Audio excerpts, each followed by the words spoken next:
Every morning at 3 a.m., people working in the newspaper distribution industry would race to transport stacks of newspapers to the news vendors of Central. Prior to the 1980s, Hong Kong did not have any convenience stores.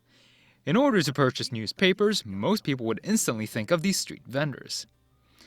They were commonly found in the busier parts of the city, such as restaurant entrances and train stations. But newspapers weren't the only things they sold. Some vendors would sell an assortment of items, including cigarettes.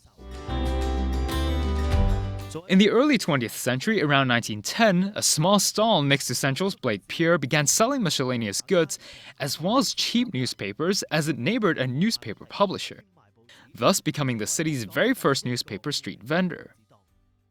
In the 1920s, the British colonial authorities began implementing regulations on the growing number of newspaper vendors.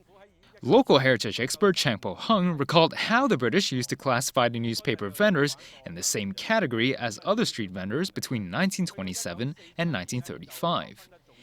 It wasn't until 1947 when the government separated the city's street vendors into clear, distinct categories, such as those selling clothes and newspapers.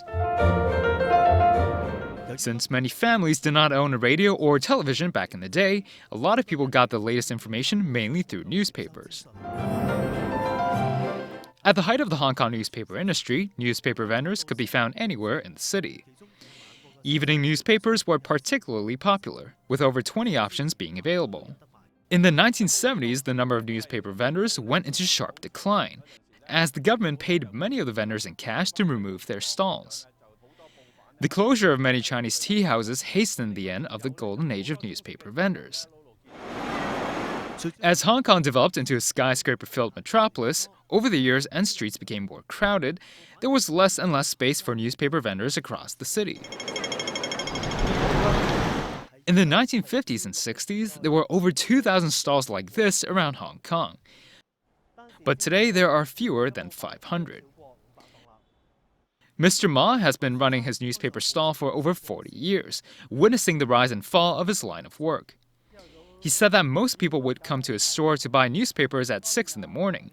At the height of his career, he could sell around 400 copies a day. But today, he sells average at around 20 a day.